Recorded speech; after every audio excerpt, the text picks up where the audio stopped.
ماما یار بابا سے بات کرے نا، مجھے امریکہ جانا ہے، مجھے ڈاکٹر بننا ہے یار۔ وہ کافی دیر سے اپنی ماں کو منا رہی تھی۔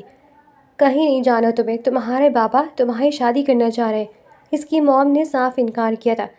ارے یار مجھے نہیں کرنی کوئی شادی وادی، مجھے پڑھنے جانا ہے۔ اس کی ضد ہنوز برقرار تھی۔ رتابہ ایک دفعہ کی بات تمہیں سمجھ نہیں آئی؟ بگابا اب زمان کی شادی جلد از جلد کرنا چاہتی ہیں، انہوں نے اس بار اسے سمجھاتے ہوئے کہا تھا۔ پر ماں مجھے نہیں کرنی اس زمان سے شادی، کھڑوس ہے وہ پورا، سیدھے منہ مجھ سے بات تو کرتا نہیں ہے اور میں اس سے شادی کر لوں۔ اس بار وہ روحان سی ہو کر بولی تھی۔ آہستہ بولو رتابہ، کوئی سن نہ لے، سعدیہ بیگم نے اسے ڈپٹتے ہوئے کہا تھا۔ تمہاری شادی تو زمان سے ہو کر رہے گی۔ آج جانے دو تمہارے بابا کو، انہیں بتاتی ہوں، ان کے بے جان لاڈ کی وجہ سے ہی بگڑی ہو۔ وہ کہتے ہوئے اٹھ کر کمرے سے باہر چلی گئی تھی۔ عجیب مصیبت ہے، یہ زمان تو میرے گلے ہی پڑ گیا ہے۔ رتابہ نے تکیہ اٹھا کر بیڈ پر پڑھا تھا اور پھر وہیں پر لیٹ کر اپنی قسمت پر آنسو بہانے لگی تھی۔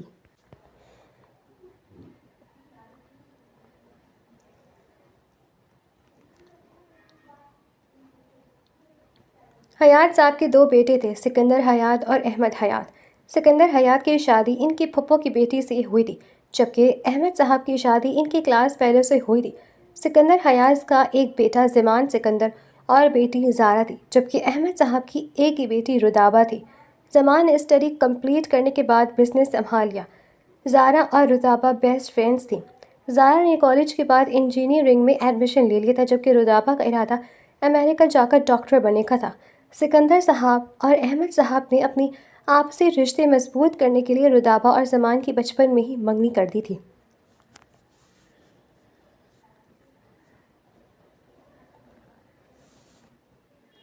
اگلی صبح ناشتے کی میز پر ماحول کافی بوجھل تھا، لیکن رتابہ ہار ماننے والوں میں سے نہیں تھی۔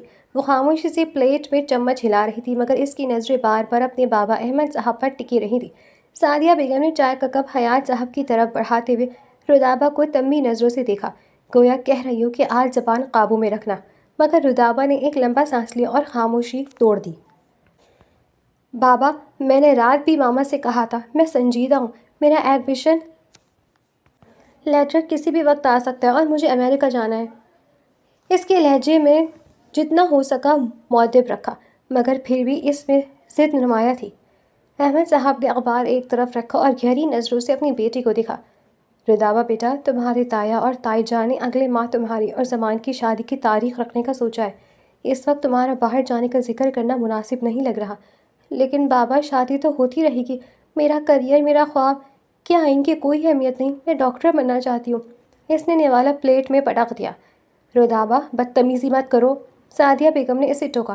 تمہیں پتہ ہے زمان کا بزنس یہاں ہے، وہ تمہارے ساتھ وہاں نہیں جا سکتا، اور اکیلی لڑکی اتنی دور، تایا کیا سوچیں گے تمہارے بارے میں؟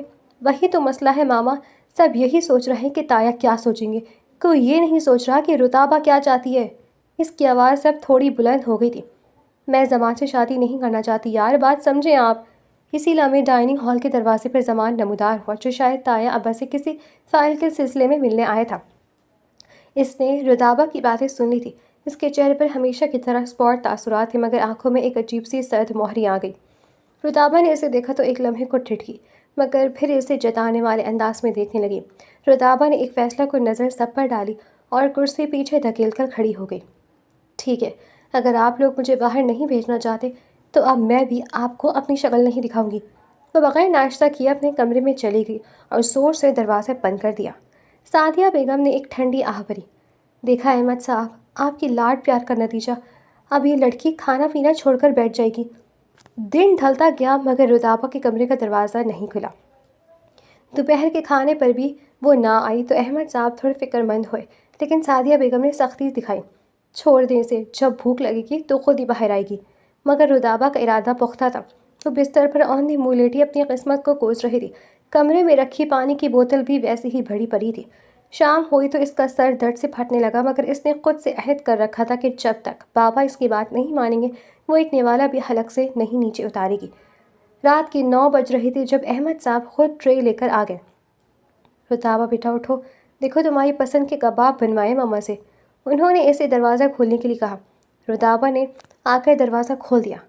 بابا اگر آپ نے مجھے امریکہ جانے کی اجازت نہیں دی تو میں یہاں بھوکی پیاسی مر جاؤں گی۔ پر اس زمان سے شادی نہیں کروں گی۔ اس کی آواز نقاہت کی وجہ سے تھوڑی بھاری ہو گئی تھی۔ پاگل مت بنو بیٹا، کھانا کھا لو، تمہاری طبیعت بگڑ رہی ہے۔ احمد صاحب کا دل پگھلنے لگا تھا، وہ اپنی اکلوتی بیٹی کو اس حال میں نہیں دیکھ سکتے تھے۔ پہلے وعدہ کریں بابا۔ رتابہ نے ان کا ہاتھ پکڑ لیا۔ صرف ایک بار زمان کے پاپا تایا ابا سے بات کریں کہ مجھے پڑھنا ہے، میں ڈاکٹر بن کر واپس آ جاؤں گی، پھر آپ جو کہیں گے میں مان لوں گی۔ احمد صاحب خاموش ہو گئے۔ ایک طرف بھائی کو دیا ہوا زبان کا پاس تھا اور دوسری طرف بیٹی کی زندگی اور اس کی گرتی ہوئی صحت۔ آخر کار وہ اپنی اولاد کے سامنے ہار گئے تھے۔ ٹھیک ہے رتابہ، تم کھانا کھاؤ، میں کل سکندر بھائی سے اس بارے میں بات کروں گا، لیکن یاد رکھنا اگر وہ نہ مانے تو پھر تم ضد نہیں کرو گی۔ رتابہ کے مرجھائے ہوئے چہرے پر ایک دم سے رونق آ گئی۔ تھینک یو بابا، آپ دنیا کے بیسٹ پاپا ہیں۔ اس نے خوشی سے احمد صاحب کے گلے لگ کر رونا شروع کر دیا۔ احمد صاحب کے لیے اپنے بڑے بھائی سکندر حیات کا سامنا کرنا آسان نہیں تھا، لیکن رتابہ کی بگڑتی حالت دیکھ کر انہوں نے ہمت جمع کی۔ احمد صاحب اگلے دن سکندر صاحب کے پاس گئے تھے۔ بھائی، رتابہ پڑھنے کے لیے امریکہ جانا چاہتی ہے۔ احمد صاحب ہچکچاتے ہوئے بولے تھے۔ پر احمد، ہم نے شادی کی تاریخ طے کر دی ہے۔ سکندر صاحب فکر مندی سے بولے تھے۔ بھائی صاحب، وہ کھانا بھی نہیں کھا رہی ہے، ایک ہی ضد ہے اس کی کہ اسے پڑھنے جانا ہے۔ احمد صاحب نے پریشانی سے بتایا۔ تم نے بابا سے بات کی؟ سکندر صاحب نے پوچھا۔ جی، وہ تو راضی ہیں، احمد صاحب نے بتایا تھا۔ اچھا چلو، اگر اس کا دل ہے تو بھیج دو، شادی اس کی واپسی کے بعد ہو جائے گی۔ سکندر صاحب کہتے ہوئے اٹھ گئے تھے اور پھر وہاں سے چل دیے تھے۔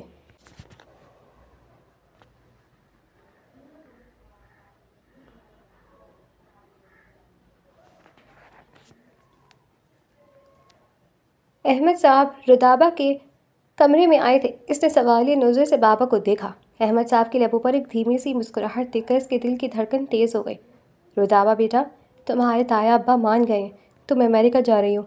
احمد صاحب نے بھی ابھی جملہ مکمل ہی کیا تھا کہ رتابہ کے منہ سے ایک زوردار چیخ نکلی۔ سچی بابا؟ آپ مذاق تو نہیں کر رہے؟ وہ خوشی کے مارے اچھلنے لگی۔ اس نے زور سے اپنے بابا کو گلے لگایا۔ Thank you thank you thank you thank you so much بابا، مجھے یقین نہیں آ رہا کہ تایا ابا اتنی آسانی سے مان جائیں گے۔ وہ دیوانہ وارہ اپنے کمرے میں بھاگی اور بیڈ پر پڑے تکیوں کو ہوا میں اچھالنے لگی۔ Yes, I am going to America, doctor Rataba Ahmed. کتنا اچھا لگ رہا ہے سننے میں۔ اس کی خوشی دیدنی تھی۔ وہ فوراً فون اٹھا کر زارا کو کال کرنے لگی۔ زارا، او مائی گاڈ زارا، میں جا رہی ہوں، تایا ابا نے اجازت دے دی، اب کوئی شادی وادی نہیں ہو رہی ابھی، میں پہلے ڈاکٹر بنوں گی۔ وہ دوسری طرف سے زارا کا جواب سنے بغیر ہی بولی جا رہی تھی۔ کچھ ہی دیر میں وہ سیڑھیاں پھلانگتی ہوئی لاؤنج میں آئی جہاں سعدیہ بیگم بیٹھی تھی۔ رتابہ نے دوڑ کر ان کے گرد بازو حمائل کیے۔ ماما دیکھ لیں، آخر کار سب مان گئے، آپ پیکنگ شروع کریں، مجھے بہت کچھ خریدنا ہے۔ سعدیہ بیگم نے اس کے ماتھے پر پیار دیا مگر تھوڑی فکر مند بھی تھی۔ مان تو گئے ہیں سب، پر یاد رکھنا رتابہ، یہ سب تمہارے بابا اور تایا کا تم پر بھروسہ ہے، وہاں جا کر صرف پڑھائی پر دھیان دینا۔ اوہ ہو ماما، آپ ابھی سے نصیحتیں شروع نہ کر دیں، آج تو جشن کا دن ہے۔ رتابہ کے پاؤں زمین پر ہی نہیں ٹک رہے تھے، وہ خوشی خوشی اپنی پیکنگ کرنے لگی تھی۔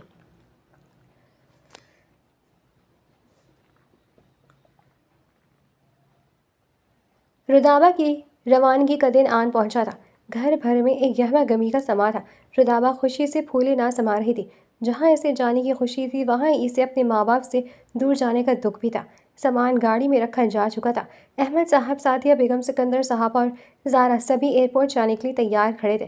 رتابہ کی نظر لاؤنج میں ادھر ادھر کسی کو تلاش کر رہی تھی لیکن وہ کہیں نظر نہیں آیا۔ بابا، زمان بھائی نہیں جا رہے؟ زارا نے اپنے پاپا سے پوچھا، گویا رتابہ کے دل کی بات زبان پر لے آئی ہو۔ زبان کو صبح سویرے کسی ارجنٹ میٹنگ کے لیے نکلنا پڑا، وہ چلا گیا ہے، سکندر صاحب نے اطمینان سے جواب دیا۔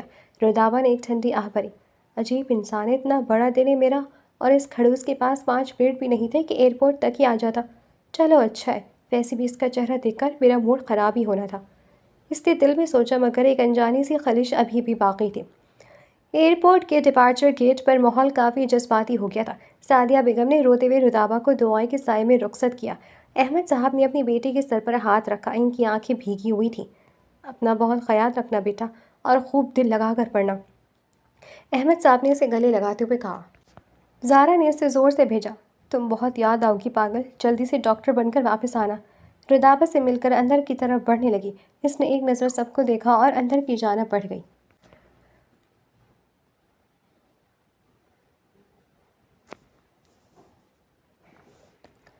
امریکہ کی تیز رفتار زندگی اور میڈیکل کی کڑھن پڑھائی میں 5 سال کیسے گزر گئے رودابہ کو پتہ ہی نہ چلا۔ ان 5 برسوں میں بہت کچھ بدل گیا تھا۔ وہ ضدی اور چنچل لڑکی اب ایک سلجھی ہوئی با اعتماد ڈاکٹر بن چکی تھی۔ اگر کچھ نہیں بدلا تھا تو وہ تھی اس کی اپنے گھر والے اور ماں باپ سے ملنے کی تڑپ۔ جہاز جیسے ہی اسلام آباد ایئرپورٹ پر لینڈ ہوا، رودابہ کا دل سینے میں زور زور سے دھڑکنے لگا۔ امی اور پاپا کو سرپرائز دینے کے لیے اس نے اپنی واپسی کی خبر کسی کو نہیں دی تھی۔ وہ ٹیکسی میں بیٹھی راستے بھر کھڑکی سے باہر بدلتے ہوئے مناظر دیکھتی رہی۔ اس سے اپنا شہر اپنی مٹی کی خوشبو مسحور کر رہی تھی۔ جیسے ہی ٹیکسی اس کے بنگلے کے سامنے رکی، رودابہ نے ایک گہرا سانس لیا۔ گیٹ پر پرانا چوکیدار ہی تھا جو اسے دیکھ کر حیرت زدہ رہ گیا۔ رودابہ نے اسے خاموش رہنے کا اشارہ کیا اور دبی قدموں لاؤنج کی طرف بڑھی۔ اندر داخل ہوئی تو سامنے صوفے پر احمد صاحب اخبار لیے بیٹھے تھے۔ قریب ہی سعدیہ بیگم تسبیح پڑھ رہی تھی۔ دونوں کے چہرے پر بڑھاپے کے آثار اور بیٹی کی جدائی کی لکیریں واضح تھیں۔ ماما، پاپا، رودابہ کی آواز بھر آ گئی۔ احمد صاحب نے چونک کر اخبار گرایا اور اینک ٹھیک کرتے ہوئے سامنے دیکھا۔ سعدیہ بیگم کے ہاتھ سے تسبیح چھوٹ گئی۔ انہیں لگا شاید وہ کوئی خواب دیکھ رہی ہیں۔ رودابہ، میری بچی۔ سعدیہ بیگم لڑکھڑاتی ہوئی اٹھی اور دوڑ کر اپنی بیٹی کو سینے سے لگا کیا۔ رودابہ ان کے گلے لگ کر زار و قطار رونے لگی۔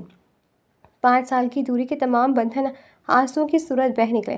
احمد صاحب کے چہرے پر بھی خوشی کے آنسو تھے۔ وہ آگے بڑھے اور رودابہ کے سر پر ہاتھ رکھا۔ تم آ گئی بیٹا، ہمیں بتایا کیوں نہیں؟ ہم لینے آتے ایئرپورٹ۔ سرپرائز دینا تھا بابا، دیکھ لیں آپ کی بیٹی ڈاکٹر بن کر واپس آئی ہے، بالکل ویسے ہی جیسے وعدہ کیا تھا۔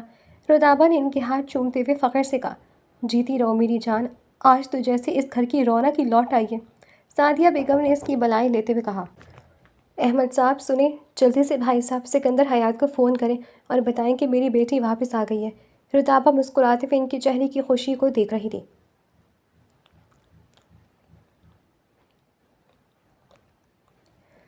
رودابہ کی واپسی نے گھر میں نئی روح پھونک دی تھی۔ اب وہ جلد از جلد کسی ہاسپٹل میں جاب کرنا چاہتی تھی۔ چند ہی دنوں میں اس نے شہر کے ایک نامور پرائیویٹ ہاسپٹل کو جوائن کر لیا تھا۔ صبح کے 8 بج رہے تھے۔ رودابہ اپنے سفید لیب کوٹ میں ملبوس، گلے میں اسٹیتھوسکوپ لٹکائے ہاسپٹل کے کوریڈور میں تیز قدموں سے چل رہی تھی۔ اس کے چہرے پر پیشہ ورانہ مسکراہٹ تھی۔ گڈ مارننگ ڈاکٹر رودابہ، آپ کا کیبن اس طرف ہے۔ ایک نرس نے احترام سے اسے راستہ دکھایا۔ رودابہ نے مسکرا کر سر ہلایا۔ اپنے کیبن میں داخل ہو کر اس نے کرسی سنبھالی اور میز پر رکھی اپنی نیم پلیٹ کو دیکھا جس پر سنہرے حروف میں لکھا تھا، ڈاکٹر رودابہ احمد۔ اس کی آنکھوں کی چمک بڑھ گئی تھی۔ ابھی وہ اپنی فائلیں سیٹ ہی کر رہی تھی کہ پہلا ایمرجنسی کیس آ گیا۔ ڈاکٹر، وارڈ نمبر 4 میں ایک پیشنٹ کی حالت بگڑ رہی ہے، پلیز جلدی، نرس نے ہانپتے ہوئے بتایا۔ رودابہ نے ایک لمحہ ضائع کیے بغیر دوڑ لگائی۔ وارڈ میں داخل ہوتے اس نے صورتحال کا جائزہ لیا۔ مریض بوڑھا تھا اور اسے سانس لینے میں شدید دشواری ہو رہی تھی۔ رودابہ نے کمال مہارت اور سکون کے ساتھ طبی امداد دینی شروع کی۔ اس کی انگلیاں مشین کی طرح چل رہی تھیں اور وہ مسلسل نرسوں کو ہدایت دے رہی تھی۔ کچھ دیر کی تگ و دو کے بعد مریض کی حالت مستحکم ہوئی۔ رودابہ نے ماتھے سے پسینہ پوچھا اور ایک لمبا سانس لیا۔ اس کے چہرے پر وہ سکون تھا جو صرف ایک جان بچانے کے بعد ہی حاصل ہوتا ہے۔ دوپہر کے وقت جب وہ تھوڑی دیر کے لیے کیفیٹیریا کی طرف جا رہی تھی تو ہسپتال کی VIP لاؤنج کے پاس اسے کچھ جانی پہچانی آوازیں سنائی دیں۔ اس نے دیکھا کہ وہاں احمد صاحب اور سکندر صاحب کھڑے کسی ڈاکٹر سے بات کر رہے تھے۔ پاپا، تایا ابا، آپ لوگ یہاں؟ رودابہ حیرت سے ان کے قریب پہنچی۔ احمد صاحب نے فخر سے اپنی بیٹی کو دیکھا۔ بیٹا، وہ سکندر بھائی کا ایک بزنس پارٹنر یہاں ایڈمٹ ہے، بس اسے ہی دیکھنے آئے تھے۔ سکندر صاحب نے رودابہ کے سر پر ہاتھ رکھا۔ ماشاءاللہ بچے، اللہ تمہیں مزید ترقی دے، ہمیشہ خوش رہو۔ رودابہ مسکرا دی۔ اس کا سامنا ابھی تک زمان سے نہیں ہوا تھا۔ وہ حیران تھی کہ اتنے دن ہو گئے اسے آئے ہوئے اور زمان ابھی تک اس سے ملنے نہیں آیا تھا۔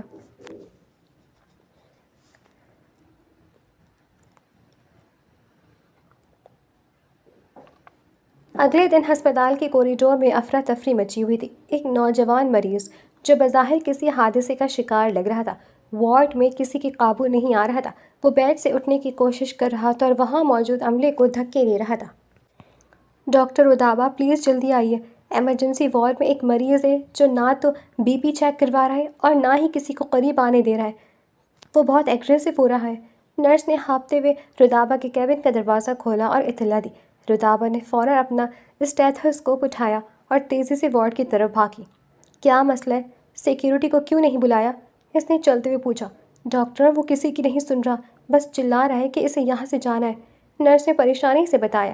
جیسے ہی رتبہ نے وارڈ کا پردہ سرکایا، اس کے قدم وہیں جم گئے۔ سامنے بیڈ پر زمان بیٹھا تھا، وہ اپنا آپ وارڈ بوائے سے چھڑوانے کی کوشش کر رہا تھا۔ زمان نے جیسے ہی رتابہ کو دیکھا، وہ ایک لمحے کے لیے بالکل خاموش ہو گیا۔ اس کی نظریں رتابہ کے چہرے پر ٹھک گئی، مگر اگلے ہی پل زمان دوبارہ چلانے لگا، کون ہو تم لوگ؟ مجھے کیوں یہاں قید کر رکھا ہے؟ مجھے اپنے گھر جانا ہے، میرا پیچھا چھوڑو۔ اس نے غصے سے بیڈ کے پاس پڑی ٹرے کو ٹھوکر ماری۔ زمان، یہ میں ہوں رتابہ، پرسکون ہو جائے۔ رتابہ نے قریب جا کر اسے سنبھالنے کی کوشش کی، مگر زمان نے اسے جھٹک دیا۔ رتابہ؟ کون رتابہ؟ میں کسی کو نہیں جانتا، تم سب جھوٹ بول رہے، مجھے یہاں سے نکلنا ہے۔ زمان کی آواز میں وہی کرختگی تھی، مگر اس بار اس میں بیگانگی بھی شامل تھی۔ رتابہ کا دل ٹوٹنے لگا۔ اس نے نرس کی طرف دیکھا، جس نے سر ہلا کر تصدیق کی۔ ڈاکٹر، ان کی یادداشت گئی ہوئی ہے، اس لیے یہ کسی کو نہیں پہچان رہے۔ رتابہ نے ایک گہرا سانس لیا اور اپنی جذباتیت کو ایک طرف رکھ کر پروفیشنل بن گئی۔ وہ جانتی تھی کہ اس وقت زمان کو قابو کرنا ضروری ہے، ورنہ وہ کسی کو نقصان بھی پہنچا سکتا ہے۔ نرس، سیڈیوٹیو انجیکشن تیار کریں۔ رتابہ نے اسپاٹ لہجے میں حکم دیا۔ زمان دوبارہ چیخنے لگا، خبردار جو کسی نے مجھے ہاتھ لگایا، میں کہہ رہا ہوں مجھے جانے دو۔ رتابہ نے بڑی مہارت سے زمان کا بازو تھاما۔ زمان نے اسے غصے سے دیکھا، مگر رتابہ کی آنکھوں میں موجود ٹھہراؤ اور دکھ دیکھ کر وہ ایک سیکنڈ کے لیے ساکت ہوا۔ اسی لمحے کا فائدہ اٹھاتے ہوئے رتابہ نے اسے سکون آور انجیکشن لگا دیا۔ کچھ ہی دیر میں زمان کی آواز دھیمے پڑنے لگی۔ اس کی مٹھیاں جو غصے سے بھینجی ہوئی تھی، آہستہ آہستہ ڈھیلی پڑ گئی۔ اس کی بھوجل پلکیں رتابہ کے چہرے پر تھم گئی اور پھر وہ گہری نیند کی آغوش میں چلا گیا۔ رتابہ وہیں بیڈ کے پاس کھڑی اسے دیکھتے رہی۔ وہ پریشان تھی کہ زمان کی یادداشت گئی اور کس نے اسے بتایا بھی نہیں۔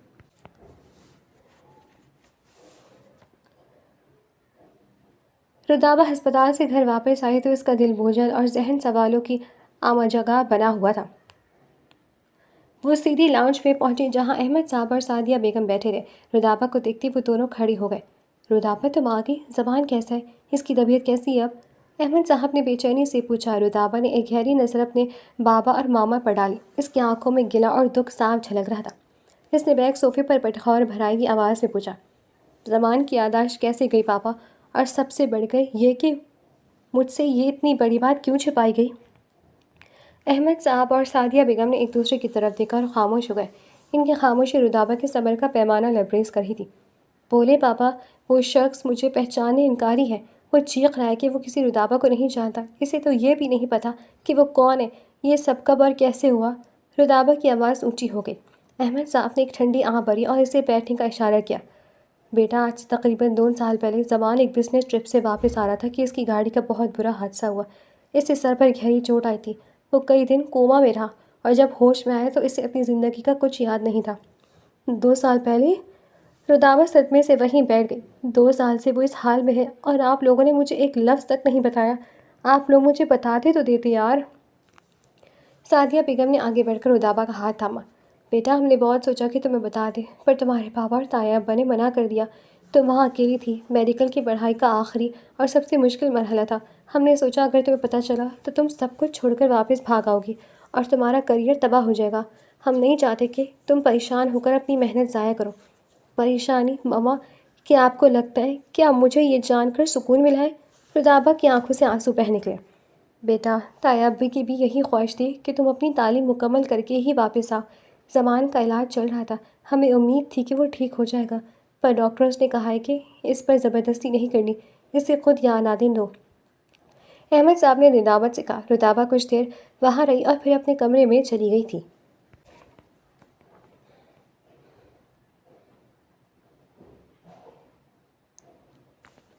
کچھ دن گزر گئے۔ رتابہ کا سارا دن ہسپتال میں گزر جاتا تھا۔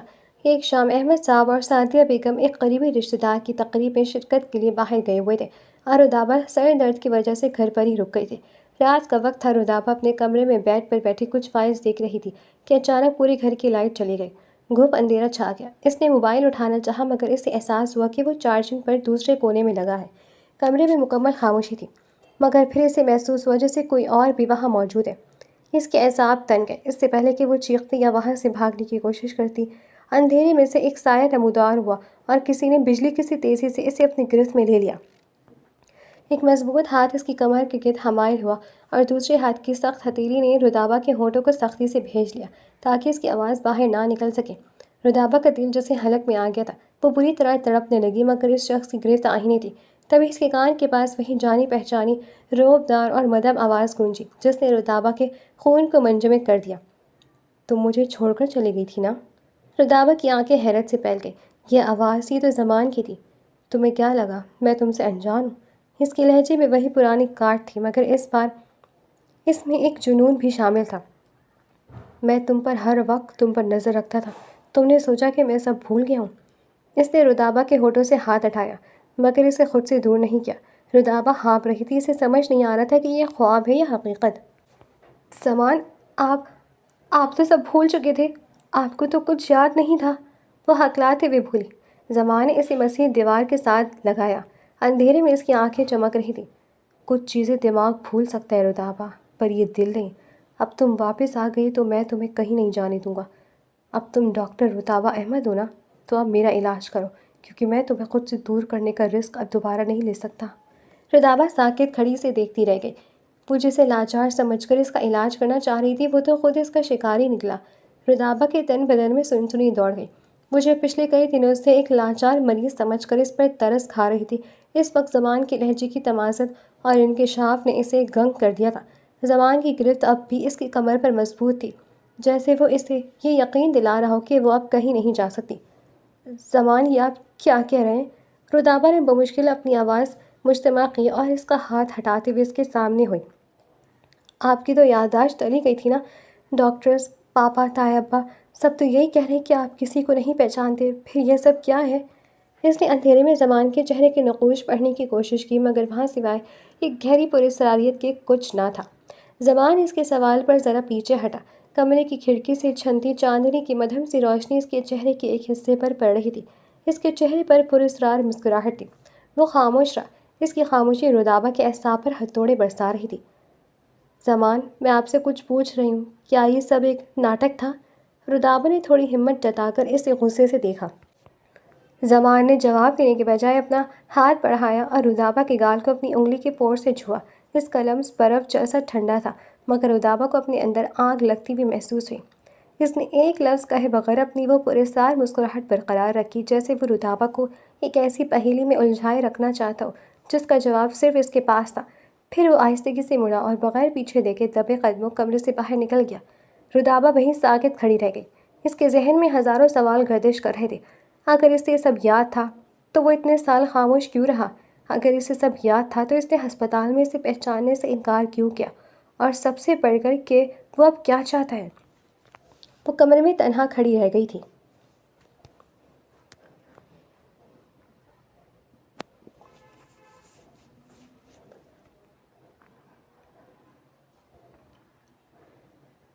اگلے دن زمان سکندر کے کمرے میں ایک الگ ہی سکون تھا۔ سکندر صاحب اپنے بیٹے کے پاس بیٹھے اس کی صحت کے حوالے سے فکر مند تھے کہ اچانک زمان نے ایسی بات کی کہ سکندر صاحب حیرت زدہ رہ گئے۔ بابا، مجھے وہ ڈاکٹر پسند آ گئی ہے، زمان نے بہت اطمینان سے کہا، مگر دو ٹوک لہجے میں کہا۔ سکندر صاحب نے چونک کر اسے دیکھا۔ کون سی ڈاکٹر بیٹا؟ ڈاکٹر رودابا؟ جی وہی، جس نے ہسپتال میں میرا علاج کیا تھا۔ اس کا انداز، اس کی سنجیدگی، مجھے لگتا ہے وہی میرے لیے بہترین زندگی بھر کی ساتھی ثابت ہوگی۔ میں اسی سے شادی کرنا چاہتا ہوں۔ زمان کے چہرے پر ایک عجیب سی فاتحانہ مسکراہٹ تھی، جیسے وہ سب جانتے ہوئے بھی انجان بن کر اپنا راستہ صاف کر رہا ہو۔ سکندر صاحب کے تو جیسے مراد پر آ گئی۔ وہ تو برسوں سے یہی چاہتے تھے۔ انہوں نے ایک لمحہ ضائع کیے بغیر احمد صاحب کو فون کیا اور شام کو ان کے گھر پہنچ گئے۔ احمد، آج میں ایک بہت بڑی خوشخبری لے کر آیا ہوں، سکندر صاحب نے خوشی سے نہال ہوتے ہوئے کہا۔ زمان خود رودابا سے شادی کے لیے تیار ہے، وہ کہتا ہے اسے وہ ڈاکٹر پسند آ گئی ہیں۔ احمد صاحب اور سعدیہ بیگم کی خوشی کا تو کوئی ٹھکانہ ہی نہ رہا۔ جس رشتے کے ٹوٹنے کا انہیں ڈر تھا، وہ خود زمان کی طرف سے جڑنے جا رہا تھا۔ بھائی صاحب، اس سے اچھی بات اور کیا ہوگی؟ ویسے بھی دونوں کی بچپن کی منگنی تھی، بس اس کی ضد اور زمان کے حادثے نے ہمیں پریشان کر رکھا تھا۔ اگر زمان خود مان گیا تو ہمیں کوئی اعتراض نہیں، احمد صاحب نے پرجوش ہو کر جواب دیا۔ رودابا جو سیڑھیوں کے پاس کھڑی یہ سب سن رہی تھی، اس کا دل زور زور سے دھڑکنے لگا۔ اسے زمان کی وہ پراسرار مسکراہٹ یاد آئی۔ وہ سمجھ گئی تھی کہ یہ سب زمان کی ہی کوئی چال ہے، مگر وہ سب کے سامنے کچھ کہہ بھی نہیں سکتی تھی۔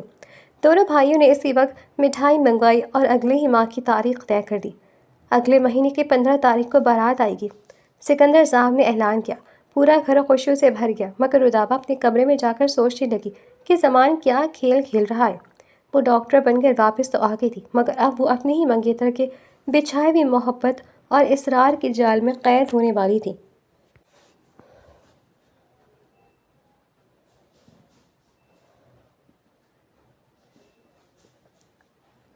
شادی کی تیاریاں زور و شور سے مکمل ہوئی اور وہ دن آن پہنچا جس کا پورے خاندان کو برسوں سے انتظار تھا۔ پورا گھر روشنیوں سے جگمگا رہا تھا۔ رودابہ جو کبھی اس شادی سے بھاگتی تھی، آج سرخ رنگ کے بھاری عروسی جوڑے میں ملبوس آئینے کے سامنے بیٹھی خود کو دیکھ رہی تھی۔ اس کی دل کی دھڑکنیں قابو میں نہیں تھے۔ اسے سمجھ نہیں آ رہا تھا کہ وہ خوش ہے یا اس تجسس میں مبتلا ہے کہ زمان اب کیا کرے گا۔ مردانے میں احمد صاحب اور سکندر صاحب جذباتی ہو رہے تھے۔ جب قاضی صاحب نے زمان سے پوچھا، زمان سکندر ولد سکندر حیات، کیا آپ کو رودابہ احمد سے نکاح قبول ہے؟ زمان نے ایک لمحے کا توقف کیا۔ اس کی نظریں سامنے بیٹھے احمد صاحب پر پڑیں جو نم آنکھوں سے اسے دیکھ رہے تھے، اور پھر اس نے بلند اور پراعتماد آواز میں کہا، قبول ہے۔ کچھ ہی دیر بعد دستخط شدہ نکاح نامہ زنانہ خانے میں لایا گیا۔ رودابہ نے تھر تھراتے ہاتھوں سے قلم پکڑا۔ رودابہ احمد بنت احمد حیات، کیا آپ کو یہ نکاح قبول ہے؟ اس نے اپنی بند پلکوں کے پیچھے زمان کا وہ پراسرار چہرہ دیکھا اور دھیمی آواز میں کہا، قبول ہے۔ رخصتی کا منظر کافی جذباتی تھا۔ احمد صاحب نے اپنی اکلوتی بیٹی کو دعاؤں کے سائے میں زمان کے سپرد کیا۔ زمان نے بڑے وقار کے ساتھ رودابہ کا ہاتھ تھاما اور اسے گاڑی تک لے کر آیا۔ جب وہ زمان کے گھر پہنچے تو زارا اور طائی جان نے ان کا شاندار استقبال کیا۔ رسموں کے بعد جب رودابہ کو کمرے میں بھیجا گیا تو اس کا دل زور زور سے دھڑک رہا تھا۔ کمرہ پھولوں کی خوشبو سے مہک رہا تھا۔ رودابہ پریشان تھی کہ زمان اس کے ساتھ کیا کرے گا۔ زمان کمرے میں داخل ہوا تو اس کے تیور بالکل بدلے ہوئے تھے۔ وہ جو کچھ دیر پہلے سب کے سامنے مسکرا رہا تھا، اب اس کے چہرے پر وہی پرانی سرد مہری اور تلخی لوٹ آئی تھی۔ اس نے دروازہ بند کیا اور قدم بڑھاتا ہوا رودابہ کے سامنے آ کھڑا ہوا۔ رودابہ نے ابھی کچھ کہنا چاہا تھا کہ زمان نے جھٹکے سے اس کا گھونگھٹ پیچھے پھینکا۔ اس کی آنکھوں میں محبت نہیں بلکہ انتقام کی آگ تھی۔ یہ گھونگھٹ ہٹاؤ اور یہ ڈرامہ بند کرو۔ زمان کی آواز کمرے میں گونجی۔ رودابہ نے حیرت سے اسے دیکھنے لگی۔ زمان، آپ کیا لگا تمہیں؟ زمان نے طنزیہ ہنسی ہنستے ہوئے اپنا والیٹ میز پر رکھا۔ تمہیں لگا کہ میں تمہاری محبت میں گرفتار ہو کر ہی شادی کر رہا ہوں؟ مجھے کوئی شوق نہیں ہے تمہیں ہاتھ لگانے کا یا تمہارے قریب آنے کا۔ رودابہ کا دل جیسے زور سے دھڑک کر رک گیا۔ پھر آپ نے تایا ابا سے کیوں کہا کہ آپ کو میں پسند ہوں؟ کیوں کی یہ شادی؟ زمان اس کے قریب جھکا، اس کی آنکھوں میں آنکھیں ڈال کر نہایت شفاقی سے بولا، صرف اس لیے کیونکہ میں اپنی چیز نہیں چھوڑتا۔ تم میری منگیتر تھی، میری ملکیت تھی۔ تم مجھے چھوڑ کر میری انا کو ٹھیس پہنچا کر امریکہ چلی گئی تھی نا۔ ڈاکٹر بننے کا اتنا جنون تھا کہ تمہیں میری پرواہ نہیں تھی۔ مزید زہریلا ہو گیا تھا۔ میں تمہیں یہاں پیار کرنے کے لیے نہیں لایا رودابہ، میں تمہیں اپنی جیت دکھانے کے لیے لایا ہوں۔ تم مجھے چھوڑ کر گئی تھی نا، اب یہاں سے جا کر دکھانا۔ اب تم اس گھر کے اس کمرے میں قید ہو، میری اجازت کے بغیر تم سانس بھی نہیں لے سکو گی۔ رودابہ کی آنکھوں میں آنسو تیرنے لگے۔ اسے یقین نہیں آ رہا تھا کہ وہ شخص جس کے لیے وہ اتنی فکر مند تھی وہ اتنا سنگ دل ہو سکتا ہے۔ آپ بدلہ لے رہے ہیں زمان؟ اس نے کانپتی ہوئی آواز میں پوچھا۔ اسے جو مرضی نام دے دو۔ زمان نے اسے جھٹک کر اپنا کوٹ اٹھایا۔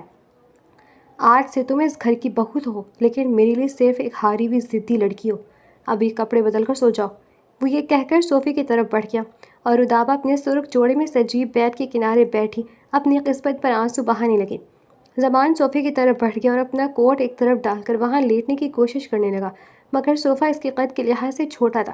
اس نے ایک گہرا سانس لیا اور مڑ کر رودابہ کو دیکھا جو اب بھی بیت کے کنارے بیٹھی آنسو بہا رہی تھی۔ رودابہ کی خاموش سسکیاں سن کر زمان کے چہرے پر ایک تلخ مسکراہٹ آئی۔ اس نے طنزیہ لہجے میں کہا، دیکھو رودابہ، یہ رونا دھونا بند کرو اور اٹھ کر یہاں صوفے پر آ جاؤ، میں بیڈ پر سوں گا۔ رودابہ نے حیرت سے سر اٹھا کر اسے دیکھا۔ اسے لگا شاید وہ مذاق کر رہا ہے، مگر زمان کی آنکھوں میں وہی سرد مہری تھی۔ اور ہاں، ایک بات ذہن نشین کر لو۔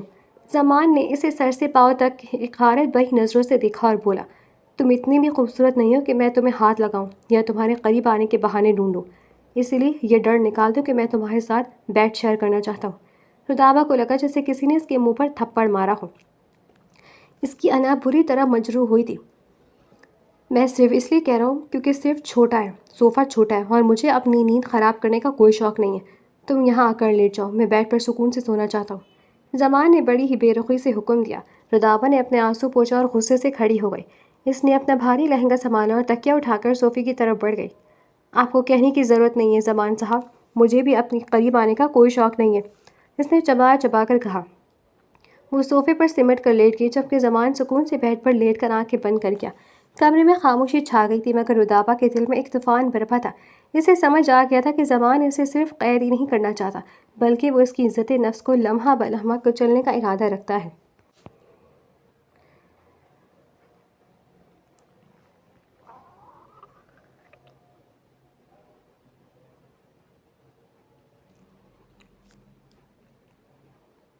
رات کا اندھیرا گہرا تھا اور آسمان سے برستی بارش کی ہلکی بوندوں نے فضا میں ایک عجیب سی خنکی پیدا کر دی تھی۔ زمان اپنی کالی گاڑی میں خاموشی سے بیٹھا سامنے موجود ایک شکستہ اور پرانی فیکٹری کو گھور رہا تھا۔ اس کی آنکھوں میں نیند نہیں بلکہ پچھلے 5 سالوں کا لہو رنگ انتقام تھا۔ آج تم لوگوں کا صورت ہمیشہ کے لیے ڈھل جائے گا۔ زمان نے دانت پیستے ہوئے اپنی پستول چیک کی اور گاڑی سے باہر نکالا۔ جیسے ہی زمان نے فیکٹری کا زنگ آلو دروازہ پار کیا، اسے قدموں کی چاپ سنائی دی۔ دشمن چوکنا تھے۔ اچانک ایک زوردار دھماکہ ہوا اور گولیوں کی پوچھاڑ شروع ہو گئی۔ زمان نے ایک وزنی مشین کے پیچھے پناہ لی۔ دشمنوں کا سرغنہ شاہوار اونچی آواز میں ہنسا۔ زمان، تم یہاں اکیلے آ کر اپنی موت کو دعوت دے رہے ہو؟ زمان نے کوئی جواب نہ دیا۔ اس کی خاموشی طوفان کا پیش خیمہ تھی۔ اس نے پینترا بدلا اور ایک کے بعد ایک 3 دشمنوں کو نشانہ بنایا۔ فیکٹری چیخوں اور بارود کے دھوئیں سے بھر گئی۔ زمان دیوانہ وار آگے بڑھ رہا تھا۔ اس نے نہ اپنی جان کی پرواہ تھی نہ اپنی انجام کی۔ زمان اب شاہوار کے بالکل قریب پہنچ چکا تھا۔ دونوں کے قریب آمنا سامنا ہوا۔ جیسے ہی شاہوار نے ٹریگر دبایا، زمان نے پھرتی سے غوطہ لگایا لیکن ایک گولی سنسناتی ہوئی آئی اور اس کے بائیں بازو کی گوشت کو چیرتی ہوئی نکل گئی۔ درد کی ایک شدید لہر زمان کے پورے جسم میں دوڑ گئی لیکن اس نے کراہنے کے بجائے اپنی پستول کا رخ شاہوار کی طرف کر دیا۔ ابھی وہ آخری فیصلہ کن گولی چلانے ہی والا تھا کہ باہر نیلی اور سرخ بتیوں کی چمک فیکٹری کی کھڑکیوں سے اندر داخل ہوئی۔ کوئی اپنی جگہ سے نہیں ہلے گا، میگا فون پر گونجتی آواز نے ماحول بدل دیا۔ زمان نے دیکھا کہ پولیس کی بھاری نفری نے پورے علاقے کو گھیرے میں لے لیا ہے۔ شاہوار اور اس کے بچے کچھ ساتھیوں نے جو اب بری طرح زخمی اور ہار چکے تھے اپنے ہتھیار ڈال دیے۔ پولیس نے ان سب کو گھسیٹتے ہوئے گاڑی میں ڈالنا شروع کر دیا۔ زمان کا مطلع قانون نے اپنے ہاتھوں میں لے لیا تھا لیکن وہ خود اب زمین پر ڈھیر ہو رہا تھا۔ ہسپتال کی راہداریوں میں اسٹریچر کے پہیوں کی آواز گونجی۔ زمان کا سفید شرٹ خون سے سرخ ہو چکا تھا۔ ڈیوٹی پر موجود ڈاکٹر رودابا جو مریض کے فائل دیکھ رہی تھی شور سن کر مڑی۔ جیسے ہی اس کی نظر اسٹریچر پر پڑی زخمی شخص پر پڑی، اس کے ہاتھ سے فائل گر گئی۔ زمان! اس کے لبوں سے ایک دبی ہوئی چیخ نکلی۔ وہ بھاگ کر اس کے پاس پہنچی۔ زمان نیم بے ہوشی کی حالت میں تھا، اس کا چہرہ درد سے زرد پڑ چکا تھا۔ رودابا نے فوراً سے آپریشن تھیٹر میں شفٹ کرنے کا حکم دیا اسے۔ رودابا نے دستانے پہنے، اس کے ہاتھ کانپ رہے تھے لیکن اسے اپنے جذبات سائڈ پر رکھ کر اس کا علاج شروع کیا تھا۔ نرس، لوکل اینستھیزیا دیں، گولی بازو کے اندر ہی پیوست ہے۔ رودابا کی آواز میں ایک پیشہ ورانہ سختی تھی مگر آنکھیں آنسوؤں سے نم تھیں۔ اس نے بڑی احتیاط سے زمان کے بازو میں کٹ لگایا۔ جیسے ہی فورس پس گولی سے ٹکرائی، ایک دیہاتی آواز آئی۔ زمان نے بے ہوشی میں بھی کرہا کر رودابا کا ہاتھ پکڑنے کی کوشش کی۔ ہمت کرو زمان، بس تھوڑی دیر اور۔ رودابا نے سرگوشی کی۔ پھر ایک جھٹکے سے اس نے گولی باہر نکال دی۔ گولی کی ٹرے میں گرنے کی آواز ٹن کر کے پورے کمرے میں گونجی۔ رودابا نے لمبا سانس لیا، ٹانکے لگائے اور پٹی کرنے کے بعد زمان کے ماتھے پر ہاتھ رکھا اور کچھ دیر اس کو دیکھتی رہ گئی۔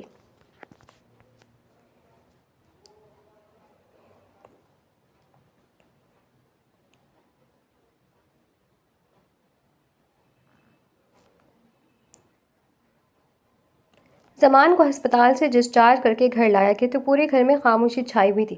رودابا نے ان تمام دنوں میں خاموشی سے ایک فرض شناس ڈاکٹر اور بیوی کی طرح اس کی دیکھ بھال کی تھی لیکن اس کے دل میں زمان کی کہی ہوئی وہ زہریلی باتیں اب بھی نشتر کی طرح چبھ رہی تھیں۔ لاؤنج میں احمد صاحب، سکندر صاحبہ اور باقی سب گھر والے جمع تھے۔ جب زمان نے سب کو مخاطب کیا، اس کے بازو پر پٹی بندھی ہوئی تھی مگر اس کی آنکھوں میں اب اس درد مہری نہیں تھی بلکہ ایک ٹھہراؤ تھا۔ میں آج آپ سب کے سامنے ایک اعتراف کرنا چاہتا ہوں، زمان کی آواز گونجی۔ رودابا جو جوس کا گلاس میز پر رکھ رہی تھی رک گئی۔ میری یادداشت کبھی نہیں گئی تھی۔ پورے لاؤنج میں سناٹا چھا گیا۔ سکندر صاحب حیرت سے کھڑے ہو گئے۔ یہ تم کیا کہہ رہے ہو زمان؟ پاپا، حادثہ معمولی نہیں تھا لیکن مجھے سب یاد تھا۔ میں نے یہ ناٹک صرف اس لیے کیا کیونکہ میں اپنے ان دشمنوں کو بے نقاب کرنا چاہتا تھا جو ہمارے بزنس اور خاندان کے پیچھے پڑے تھے۔ شہوار جیسے لوگ سمجھ رہے تھے کہ میں اب ایک کمزور مہرا ہوں، اس لیے وہ کھل کر سامنے آئے اور میں نے ان کا پورا نیٹ ورک ختم کر دیا۔ زمان نے نظریں جھکا کر بتایا تھا۔ رتابہ ساکت و جامد کھڑی زمان کو دیکھ رہی تھی، جس نے ابھی ابھی لاؤنج میں اپنی یادداشت کا سب کے سامنے اگلا تھا۔ اسے لگا جیسے اس کے پیروں تلے سے زمین نکل گئی ہو۔ وہ بنا کچھ کہے تیزی سے سیڑھیاں چڑھتی ہوئی اپنے کمرے میں چلی گئی اور دھپ سے بیڈ پر بیٹھ گئی۔ اس کا ذہن معاف ہو رہا تھا۔ کچھ دیر بعد دروازہ کھلا اور زمان اندر داخل ہوا۔ اس کی چال میں اب وہ پہلے والی اکڑ نہیں تھی بلکہ ایک ندامت تھی۔ رتابہ نے اسے دیکھتے ہی رخ موڑ لیا۔ رتابہ، زمان نے اسے پکارا مگر وہ خاموش رہی۔ میں جانتا ہوں تم مجھ سے شدید ناراض ہو اور تمہارا حق بھی ہے، لیکن جو کچھ میں نے اس رات تم سے کہا وہ میری زندگی کا سب سے بڑا جھوٹ تھا۔ زمان اس کے قریب آ کر رک گیا۔ رتابہ تڑپ کر مڑی۔ جھوٹ؟ زمان، آپ نے میری توہین کی۔ آپ نے کہا کہ میں خوبصورت نہیں ہوں۔ آپ نے کہا کہ آپ کو مجھ سے نفرت ہے اور یہ شادی میرے لیے صرف قید ہے۔ کیا یہ سب بھی اس ڈرامے کا حصہ تھا؟ زمان نے ایک ٹھنڈی آہ بھری اور کھڑکی کے پاس جا کر باہر دیکھنے لگا۔ شہوار اور اس کے آدمی کو پتہ چل گیا تھا کہ تم میری منگیتر ہو رتابہ۔ جب تم امریکہ میں تھی میں نے وہاں اپنی ٹیم بھیجی تھی جو سائے کی طرح تمہاری حفاظت کرتی رہی، اس لیے تم محفوظ رہیں، لیکن جیسے ہی تم واپس آئیں تم ان کا آسان ہدف بن سکتی تھی۔ وہ مڑا اور رتابہ کی آنکھوں میں آنکھیں ڈال کر بولا، میں نے وہ سب تلخ باتیں صرف اس لیے کی تاکہ اگر وہ لوگ اس گھر میں کوئی جاسوس بھی چھوڑیں تو انہیں یہی لگے کہ ہمارے درمیان کوئی تعلق نہیں ہے۔ میں تمہیں اپنے قریب لا کر تمہاری زندگی خطرے میں نہیں ڈالنا چاہتا تھا۔ میں نے بابا سے شادی کی ضد بھی اسی لیے کی تھی تاکہ تم قانونی طور پر میرے تحفظ میں آ جاؤ۔ اس گھر کی دیواریں باہر کی دنیا سے زیادہ محفوظ تھیں۔ رتابہ کی آنکھوں سے آنسو بہہ نکلے۔ تو وہ سب نفرت، وہ سب ڈرامہ تھا؟ زمان نے قدم بڑھایا اور رتابہ کے سامنے بیٹھ کر اس کے دونوں ہاتھ تھام لیے۔ رتابہ، میں نے 5 سال تمہارا انتظار کیا ہے۔ کیا تمہیں واقعی لگتا ہے کہ میں کسی ایسی لڑکی کے لیے 5 سال ضائع کروں گا جس سے میں محبت نہ کرتا ہوں؟ میں نے تمہیں قید نہیں کیا تھا، میں تمہیں محفوظ کر رہا تھا۔ اس نے رتابہ کے ہاتھ کی پشت پر اپنے لب رکھ دیے۔ مجھے معاف کر دو، میں ایک سپاہی کی طرح اپنی جنگ لڑ رہا تھا اور اس جنگ میں سب سے قیمتی اثاثہ تم تھی۔ میں تمہیں کھو نہیں سکتا تھا۔ رتابہ کا غصہ برف کی طرح پگھلنے لگا۔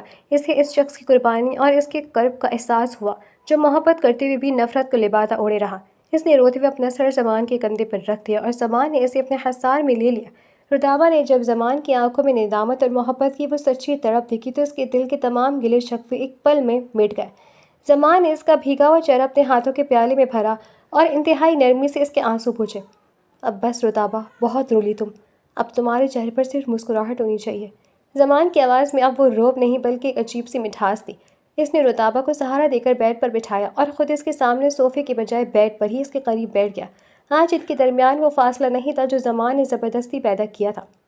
زمان نے رتابہ کے ماتھے پر اپنے لب رکھ دیے، ایک طویل اور پرسکون بوسہ جس نے برسوں کی دوری اور پچھلے چند ہفتوں کی تلخی کو دھو ڈالا۔ رتابہ نے اپنی پہلی بار اس کے قریب میں وہ تحفظ محسوس کیا تھا جس کا خواب اس نے امریکہ میں دیکھا تھا۔ اس رات اس کمرے کی خاموشی گواہ تھی کہ ایک ادھورا رشتہ مکمل ہو چکا تھا۔ زمان اور رتابہ کے درمیان اب کوئی راز تھا، نہ کوئی دشمن اور نہ ہی کوئی چھوٹا انا۔ چاندنی کمرے میں پھیلی ہوئی تھی اور وہ دونوں ایک دوسرے کے وجود میں گم اپنی نئی زندگی کا آغاز کر چکے تھے۔ برسوں کی تڑپ اب ایک ابدی سکون میں بدل گئی تھی۔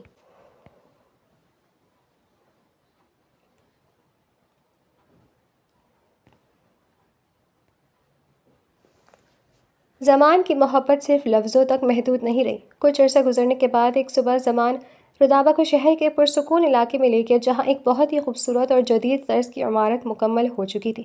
اس عمارت کے مرکزی گیٹ پر سنہری حروف میں لکھا تھا، رتابہ میموریل ہسپتال۔ رتابہ نے حیرت اور خوشی سے زمان کی طرف دیکھا جس کی آنکھوں میں فخر چمک رہا تھا۔ یہ کیا ہے زمان؟ اس نے دھیمی آواز میں پوچھا۔ زمان نے اس کا ہاتھ تھامتے ہوئے کہا، یہ تمہارا خواب ہے رتابہ، تم ڈاکٹر بننا چاہتی تھی تاکہ انسانیت کی خدمت کر سکو۔ میں نے تم سے تمہارے 5 سال جینے تھے۔ یہ ہسپتال میری طرف سے اس کا ایک چھوٹا سا ازال ہے۔ اب تم یہاں کی سربراہ اور اپنی مرضی سے لوگوں کا علاج کرو گی۔ رتابہ کی آنکھوں میں خوشی کے آنسو آ گئے۔ اسے یقین نہیں آ رہا تھا کہ جو شخص کبھی اس کے کیریئر کے خلاف تھا آج وہی اس کے خوابوں کی تعبیر بن کر کھڑا ہے۔ وقت نے ایک اور خوبصورت کروٹ لی۔ 2 سال بعد حیات منزل کی رونقیں اب پہلے سے کہیں زیادہ بڑھ چکی تھی۔ گھر کے در و دیوار ایک ننھے فرشتے کی کلکاریوں سے گونج رہے تھے۔ زمان اور رتابہ کے گھر ایک پیارا سا بیٹا پیدا ہوا تھا جس کا نام انہوں نے ارحم رکھا تھا۔ ارحم کی آنکھیں بالکل رتابہ جیسی تھی اور چہرے پر وہی وقار تھا جو زمان کا خاصہ تھی۔ ایک شام رتابہ ہسپتال سے تھکی آری گھر واپس آئی تو اس نے دیکھا کہ زمان لاؤنج میں ارحم کو گود میں لیے اسے چلنا سکھانے کی کوشش کر رہا تھا۔ ارحم ننھے قدم اٹھاتا ہوا گرنے لگتا تو زمان اسے تھام لیتا۔ رتابہ دروازے پہ کھڑی مسکراتی ہوئی نظروں سے یہ منظر دیکھ رہی تھی۔ زمان نے اسے دیکھا تو مسکرا کر پکارا، آؤ رتابہ دیکھو، ارحم آج پہلا قدم اٹھانے کی کوشش کر رہا ہے۔ رتابہ ان کے قریب آئی اور ارحم کو گود میں لے کر پیار کیا۔ زمان نے رتابہ کے کندھے پر ہاتھ رکھا اور اسے خود سے قریب کر لیا۔ زندگی کتنی مکمل ہو گئی ہے نا زمان، رتابہ نے سکون سے کہا۔ زمان نے ارحم کے ماتھے پر پیار کیا اور پھر رتابہ کی طرف دیکھ کر بولا، ہاں رتابہ، محبت جب صبر اور قربانی سے گزرتی ہے تو اللہ اسے ایسی خوبصورت معجزوں سے نوازتا ہے۔ آج رتابہ ایک کامیاب ڈاکٹر بھی تھی، ایک محبت کرنے والی بیوی بھی اور ایک خوش نصیب ماں بھی۔ ان کی زندگی میں اب صرف خوشیاں ہی خوشیاں تھیں۔